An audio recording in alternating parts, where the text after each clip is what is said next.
Hey everyone, I'm Allison. I'm Bryce, and we're Better Half Reviews. And today we are talking about Reinforcements, the card game. This is a game coming to Kickstarter soon, and it's designed by Brendan Call, Nick Brown, and Jack Collins, and the art is by Jack Collins. Reinforcements is a war-like card game, except it goes way beyond just flipping cards out and seeing who wins. You are building up your armies and your defenses, and you're trying to tear down the other person. Alright, so let's check out this game by Peasant Mob. So when you're setting up your game, make sure to separate the 4 guardians from the rest of the deck, shuffle it up, and everybody will get 5 cards. Everybody also will get a player aid. So with these 5 cards, you're going to place down 3 of them as foundations. With your 2 cards, you're going to pick one of these, and the value of that, whoever has the highest, is going to be the person who goes first. So I'm going to pick a 2. And then you flip it over. I have a 2, he has a 1, my number is highest, so I will go first. And then the cards that you put down are discarded. Reinforcements is a game of last man standing. These different stacks are going to be your defense. If you lose all of your stacks, you are out of the game. So the goal is to reinforce your stacks while attacking the other person's stacks. On your turn, there's 2 phases, a draw phase and an action phase. On the draw phase, you draw up until you have 5 cards in your hand. Then on the action phase, you can choose to do one of 3 things. You can attack, you can defend, or you can discard. So for my action, I'm going to choose to defend, so I'm going to put this card face down. This color is red. It has to match what the previous color was. So right here, I have a red card.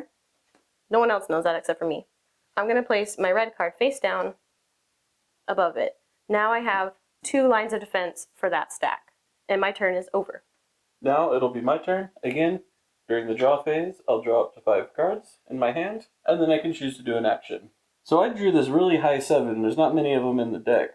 So maybe I want to attack Allison. So to attack, I'll lay my card face down in front of hers, and she'll flip hers over. Because my attacking card is larger than her defending card, her card is defeated. However, my attacking card still has power left over. So 3 minus 7 is 4. I still have 4 attack I can go with. So here, I would also attack the card behind it.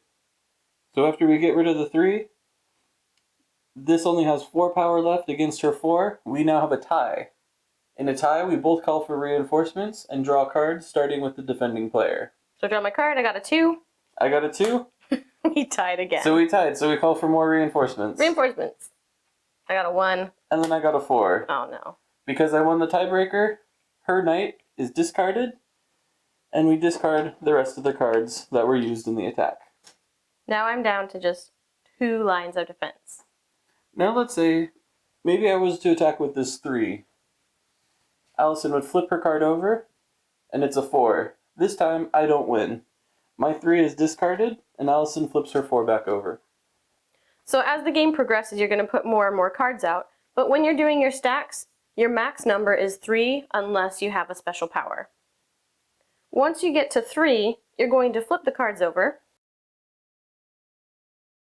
So now that I have a red foundation flipped over, I get a special ability for the red cards. Each faction has an active ability and a passive ability. For the red, the passive ability is that whenever you attack with a red card, your red card is going to beat any ties automatically, so you won't have to call in for reinforcements. And then the active ability for red, instead of playing a card from your hand, you could choose one of your defending cards to attack with. Just for a quick example, the only red card I currently have in my hand is a 1, not very high. But I do have a 4, so I could use this to attack instead. So for the blue passive ability, you're allowed to have 4 cards in any blue stack. And then your active ability is you can defend a revealed blue stack with a blue card from your hand. So if someone's attacking your blue stack, and you say you have a higher card in your hand, you can use that. Finally, the green passive ability increases your hand limit. So if you have, say, 2 green stacks revealed, you can draw up to 7 cards at the beginning of your turn. If you have 1 green stack revealed, you can draw up to 6 cards. The active ability for green allows you to replace green cards. So you can replace a green card from a stack with one in your hand, or if you have 2 green stacks, you can replace green cards between those 2 stacks. Once your stack is flipped over, if you do lose a card or 2, these cards still stay over and you still have your ability until that stack is completely depleted. And now that the stack has 2, remember you can have up to 3 cards, so Allison could choose to defend in a future turn and put another red card on top. Another one! So one other rule to remember, whenever you flip over one stack, you get to add a new foundation. To add a new foundation, you draw a card, and then you can choose any card in your hand to start that foundation by placing it face down next to your other foundations. And you can start building off of this like any other foundation you have already.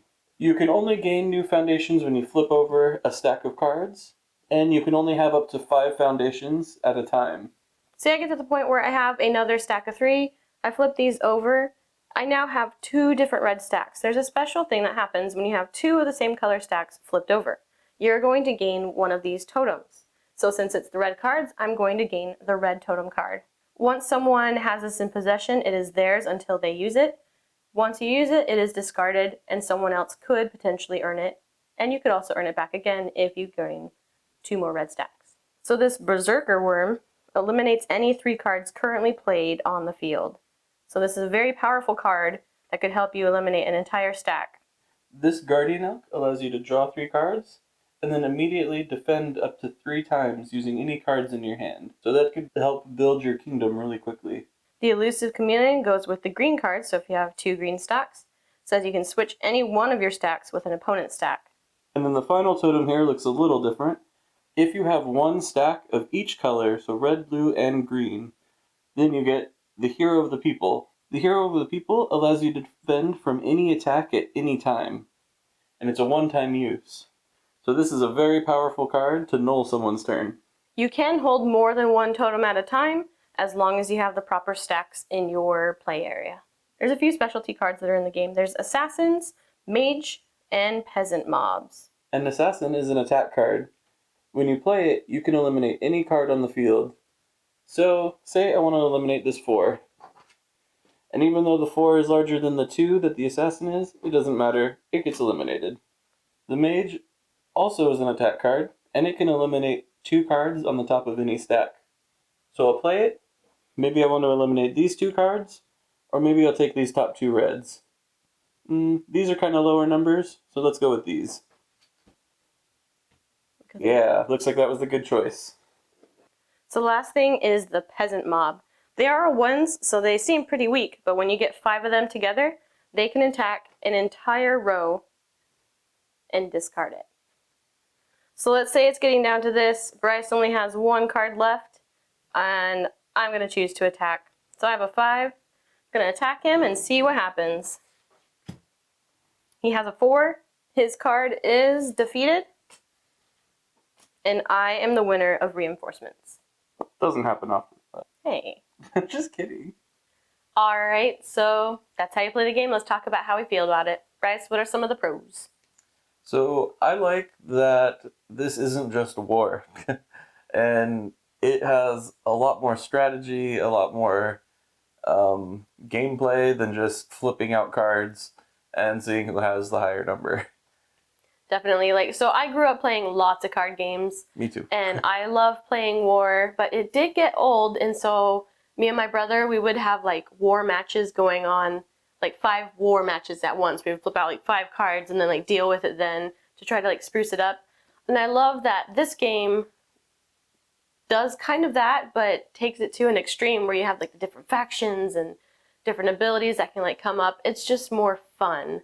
And I like that it takes an old classic with a nostalgia factor, but reinvents it and makes it more of a gamer's game. And to go along with that, I love the art in this. This is my favorite card, the Guardian Elk. It's super cool. I mean, there's so many different designs and stuff that are just fun to look at, and I don't know, it's cool. I like it. Do you have a favorite card? I don't know. I kind of like. Probably an assassin or something. Are you looking for some of the crazy cool ones?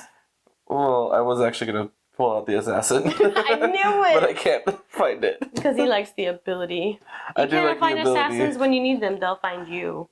Oh, really? There's no assassin in this deck? Oh, you didn't pull out all the cards. No, I didn't. Here you go. Yeah. The assassin. That's my favorite. I like how you couldn't find it. He'll find you. Anyway. So, going back to the strategy just for a second, I like how you have, 3 columns, each with 1 card in it, and you can go for, like, a really early game strategy of just, like, trying to knock out your opponent really fast, but that'll leave you exposed. Or you could, try to build up your defenses, but you're also allowing your opponent time to build up their defenses. So, I really like the strategy of, like, trying to balance, okay, should I build up defenses? Should I attack? When should I put the 3rd card down in that defense? Because then I'll get an extra column. I don't know. It's just really good. Yeah. But, so then that's kind of reminding me of one of my cons for the game.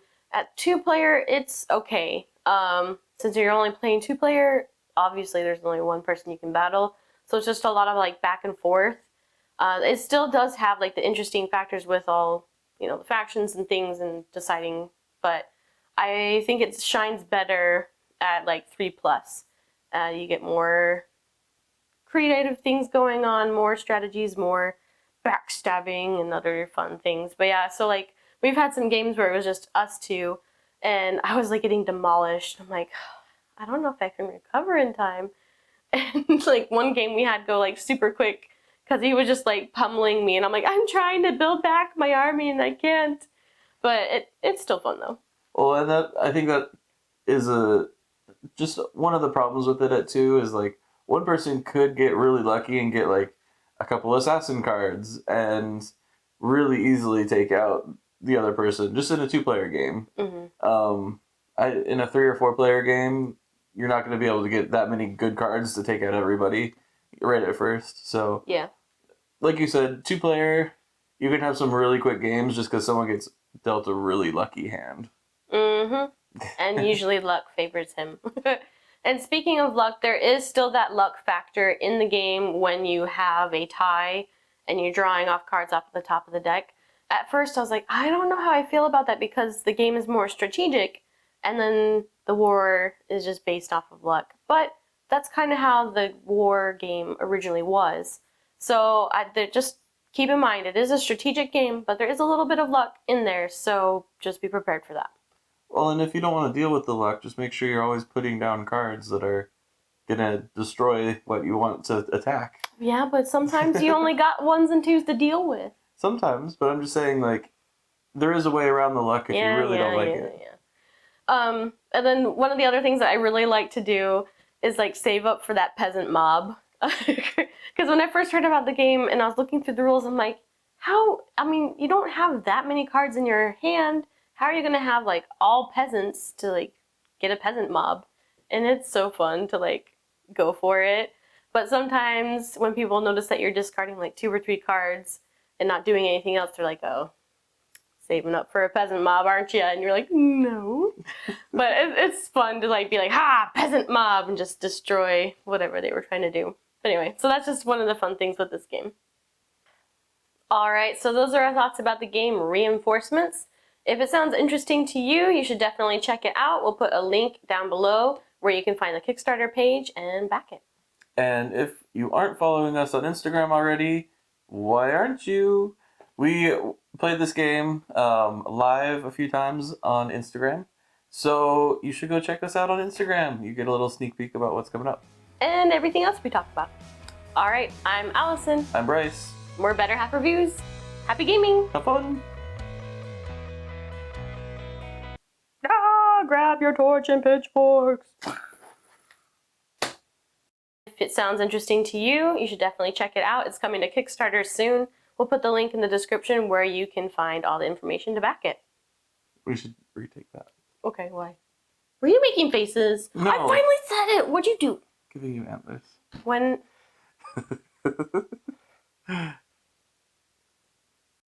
An assassin is attacked.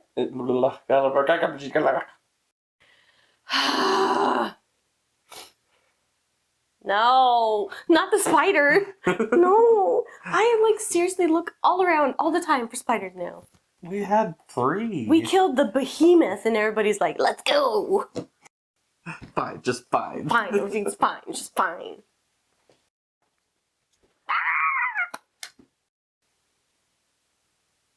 I'm Bryce. Great. Okay. We'll put the link down below for the description.